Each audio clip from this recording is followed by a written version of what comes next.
everyone? This is Andre Smith. Right now I'm at Waller Harris HD200. We are going over fire extinguishers, and we have our firefighters, and we have our EO. We're going to be demonstrating for our new hires that we end up getting, going over the fire extinguishers that we have on our apparatus. We have firefighter Victoria Williams, we have engine operator Kyle Gondoff, and we have our firefighter Samuel Crow. Going over these fire extinguishers, they're not too terrible compared to actually going pulling a crossway. This does a lot of property conservation, and it's not as heavy as you would think. You have a fire extinguisher here weighing approximately about 36 pounds. You have this one weighing about 20. Having 2.5 gallons and 20 pounds of agent going in.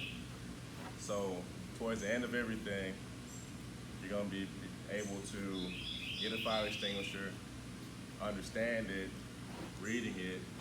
You're also going to be able to figure out the proper load on the fire on what you're going to be putting out. So if you need to have a Class A combustible fire, you're going to most likely going to get your water can, or if it's going to be multiple amounts of agent, you're going to have to get your ABC. So everything from the point off, you're going to have a demonstration with your pass. You're going to make sure that pretty much you learned something today. Going off the presentation that we have, we're just going to talk about fire extinguishers. If you have any questions, by the way, please feel free to ask. So going off the fire extinguisher, what are you going to be doing when you come in the morning time, whenever you take these apparatus off? You're going to go in, you're going to look at your fire extinguishers, you're going to pull them out. Most likely you have a lot of these, you're going to see the instructions on them, just for your general purposes. But it's also important to understand what they're made out of and when they're going to be serviced. It's also important to where your UL, your contents, because you have it to where on here, it'll also tell you the weight. It'll also tell you how much you can put out with this agent. It's also important that these get serviced. These get serviced monthly. We send these out to people that are close to proximity to us so they can get serviced. And then they get serviced, they get tagged, and they get sure that you have everything situated. Whenever we check it off, when it's on our apparatus, we make sure there's no corrosion, there's no terrible scratches. We make sure we look at our pressure gauge, make sure the pressure gauge is fine, and make sure that's in order. With these, they'll tell you on the instructions where it has to be pressurized. And this one is going to be 100 PSI, and this one's going to be 195 PSI. This has to be pressurized right after you put in your agent in. Usually for us, on our water cans, we put a surfactant in, we put a dish soap in. You're gonna put it to where you have, you unscrew, you have a plastic gauge that's on your stem that comes up to where it has to be the equal amount of water you're gonna be putting in. And once it has the ample amount of water, then it's time to pressurize it, and then you'll see it on the pressure gauge. You're also going to look at your hose. Make sure there's no crack in the hose. Make sure your hose doesn't have too much memory, because a lot of times when you have it like this, it's going to be really, really hard if you have it in this position for a long period of time. When you pull it out and it's still in that same position. And it also has a lot of wear and tear on these groupings right here. A lot of times if I pull this out, I'm also going to look at the funnels and look at the stems and make sure there's no leakage or anything as well. But an ABC is also good to make sure there's no leakage in it as well, because you have ammonium sulfate and ammonium phosphate that's very, very corrosive to metals. And you have to clean that very, very quickly. And our fire trucks have metal and diamond plates, so that's not good. Also, you're going to have to just look at, like I said before, you're going to go through your monthlies. This one's been of service. This has been of service in July of 2020, so it's still good. And going off your pins, make sure your pin be able to be taken out in and out in a good manner, because whenever you're going to be needing it, your your acronyms, this is what you're going to be doing. Pulling it out, you're going to have to pull this out to aim. You have to make sure that this works to squeeze. And make sure this is flexible enough so then when you're going to be swaying or you have to get to a position or even on these on the actual water can, these have different nozzles.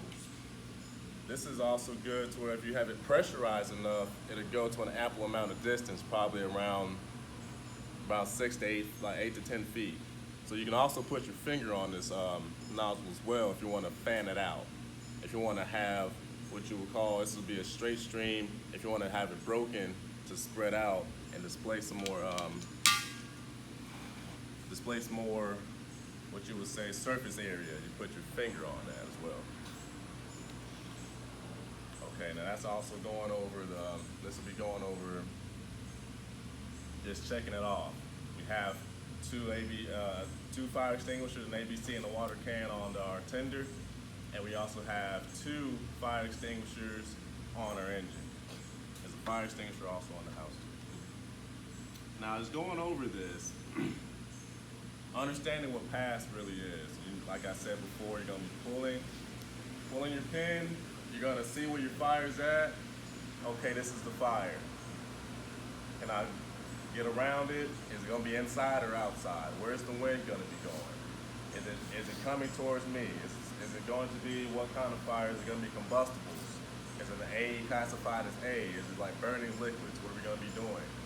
Understand your application before you come out of the truck and which fire extinguisher to pull, because you pull the wrong one, the seconds count. So you're gonna be pulling the pin, like I said, aiming. You're gonna be spraying. You're gonna be sweeping. As I was going through classes, we're gonna also be going over different classes as well. Class A combustible. What do y'all think? And what do you think about examples of a Class A combustible? Wood, trash. Yeah, wood. Anything, pretty much like I said, combustible material. Wood, paper, anything of that nature. Do you know the actual symbol and the color? The symbol, which I also understand, that makes it easier for me, is A. What does an A make? Makes a triangle. So a Class A is a green triangle. And a lot of times, if you'll see it, most of the fire extinguishers will have it. This one won't. This one will just tell you that Class A is a combustibles. There's no diamond. There's no triangle on it though. Class B. Class B's they're gonna be pretty much burning liquids. You're gonna have anything that's we talked about oil. They're talking about anything when it comes to gasoline or any kind of burning liquids. That's gonna be a red box, B box. That's how I learned it. A triangle, B box. It's red. Class C. Class C will be also your fires that are conducted or are started from electricity. A lot of times you can't use a Class C on a water can because water will not work on that. And for a Class C, with Class C, those will be circles. That is a blue circle. So you had A triangle, B box, C circle. It's a blue circle. And what we don't have on these trucks, but you see a lot of refineries, you'll see Class B extinguishers. Those are dry chemical. Those are actual black sand, or they have black material that they'll use on metal fires. Anything that conducts with metal, anything with ammonium, anything of that nature, that's pretty much good for that. That one will suffocate it. You will basically put the sand, or you'll put the agent on top of your burning metals. So you can't put water on that, or you can't put an ABC on that. Class K. Class Ks, you see a lot of those are at your fast food restaurants. You see a lot of nozzles that are over the grease traps. Whenever there's smoke coming from grease, that's what it's for, it's a grease fire. You're going to have Class K agent, your Class K agent, will solidify the grease. It will gelatinize it so it won't spread out any more quickly, because putting water on it will not work and putting an ABC on it will not work. Class D is a little tricky on the symbol. Class D is a star, is a gold star. And you have a Class K, your Class K is a hexagon, a black hexagon. And going through those classes materials is also important to understand that, because whenever you get on scene, it might not be visually to where you see it out of the truck, what it might be, but it's rule of thumb, it's good to have both. I say, you know, they're light enough. I can have one of my pipemen or someone, or anyone who's at the position, to get these fire extinguishers, compared to pulling 200 feet of hose. It's easy. You can put it back in service easier, and we have multitude of those. And like we said before, with these different types, a lot of these are going to be silver universally, not all the time, but there's going to be water cans. Like I said, there's going to be 2.5 gallons of water. You're going to have it to where you have it set up to about 2 gallons, and the rest is going to be pressurized with 100 psi. And then we also put in soap, because the soap will be simulated as a foam. Simulated as a foam, so you also cool and you also smother, and you'll displace it to a degree. But it's mainly made for being cool. That's what your water is going to be doing. And then you have your dry chems, or your ABCs. This will pretty much do the same thing this will do, you'll just put out more things. Like say you'll put out your combustibles, you can also extinguish your burning liquids, and you can also go through your conductors with electricity. So this is also very, very nice. This is also a go-to for homes as well. Like I said before, with the material that's inside, you have to be careful, because with the materials inside, it can corrode. So if you will spray it on an oven, you have to make sure that it has to be clean, very, very nice and very, very good, because it'll end up corroding and rusting it really, really bad. So that's also a good idea. But it's a lot better than a burnt house. So always have a fire extinguisher in your house. And you also have your CO2s. CO2s will be the same size as this. The only difference is you'll have a little bit of a larger hose, and you'll have a larger stem. It'll be spread out. The diameter is about 3.5 to 4 inches in diameter, and it's going to be used to put out a lot of your other fires as well. Your CO is another alternative if you don't want to use agent as ammonium phosphate. That one, you'll displace it, and it's also good for cooling stuff off, like you'll cool off a outlet. And if you don't want to spray anything into that might corrode it or might cause it, you might have another idea of putting CO on it. CO2. And dry chemicals. The dry chemicals, like I said before, those are going to be in mostly refineries and mostly places that are in your places that have burning metals all the time. We might not have those on our trucks, but if we go somewhere that has it, it's also good for us to know that these will not work. And it's also good to understand that if we see that on their walls and we see that that's burning material or burning metals, we can identify it, we can utilize it, and pass will still apply. Pass will apply to every fire extinguisher that you use. And like I said, another agent would be special, would pretty much be halons or anything of that nature, or you have the material off of a Class K. Those are I would consider to be special. We talked over operational readiness. Kyle, can you tell me one thing from operational readiness when it comes to a fire extinguisher? Whenever you'll check it off, you're an engine operator, you come in the morning, what's probably the first thing you'll look at whenever you look at a fire extinguisher to make sure it's good to go for your fireman? I want to make sure it's in date. Oh, absolutely. Making sure it's in date. Victoria, whenever you look at a fire extinguisher coming out of a vehicle, what's the first thing you'll want to look at? And number one, looking at whenever you're going to put it out. Are you going to be looking at? For me, as a fireman, I think I would probably look at the if it's going to be a dry ABC or is it going to be water, depending on what I'm going to look at. But coming from your perspective, what are you looking at? Me, depending on what the fire is, depends on which extinguisher I grab. But like you said, it's always good to grab both extinguishers. Absolutely, absolutely. Yep. It's also good to know, just coming off brainstorming and bouncing off of each other. And like I said, if there's any other questions, just feel free to let me know. But it's also good to bounce ideas off of each other. Sam, what about you? Whenever you're looking at a fire extinguisher, like what comes to your mind? Like you said, the classify what type of fire it is and how much fire there is. Absolutely. Like I say with the ULs, it's also based off of how much you can put out,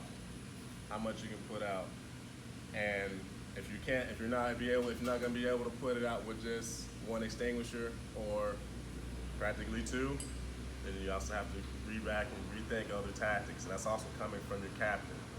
It's coming from your mindset to think clearly to know that, okay, I need to get a fire extinguisher, but it's also coming from your captain or your OICs understanding that this might be bigger than we thought. This might not be the right way. Also, whenever people are using these, it's also good to have appropriate PPE. A lot of the times, yes, you're going to be using it on fires. You're also going to be using it on demonstrations as well for this purpose, demonstration. But when you're in a fire, what's the minimum amount of PPE that you're going to be wearing at least? Victoria? Boots, pants, Boots gloves, and pants and gloves. helmet. What about you, Kyle? What was something that? Some type of eye protection. Oh, yeah, Glasses absolutely. or Right. your mask. Sam? Respiratory protection. Exactly. Because like I said, this is an irritant. This is an irritant that can it goes through air. It goes through the wind condition. It can come back at you, and it's also important to have, like I say, your appropriate PPE. Water, not so much, but it depends on what you're putting in it, and it can also be an irritant. Your CO could be an irritant. So always make sure to use the appropriate PPE when applying these. Now, to go over PASS, I have my lovely contestant, Sam. He's going to go over the acronym PASS, going through an extinguisher. So whenever he comes out of a truck, he's going to our compartment, he's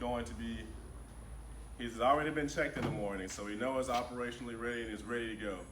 He's going to go through the first P, which is pulling the tabs and pulling the pin. That's going to activate it to where you can squeeze it fully and squeeze it all the way through so the agent can come out. And then he's going to go through A. A, he's pointing out his nozzle to where the fire is. He has it to where if it's too big and it flares up, he can get out. He has somewhere to go. And the exit isn't going out that way. It's have to go through fire. It can be away from fire. So a lot of times you have to think with safety in consideration as well. And you have the first S, and you're gonna be spraying. You're gonna spray your agent while it's already going, and then like he's doing right now, he's gonna be sweeping. He's gonna be sweeping. If he needs to break the water droplets, he can put his finger on it. And that's going through PASS. Do y'all have any questions going over any of this right now? Going over any of the extinguishers, anything we went over? Is there any other questions? Coming from you, Victoria, no? You mentioned those two chemicals earlier. What chemicals were they? You have ammonium phosphate, ammonium sulfate. Awesome. Okay. But like I said, it's always open-ended to have questions. And we're at the station all the time. If you don't have any questions, good. This is Andre Smith from Waller Harris 6200. Thank you very much.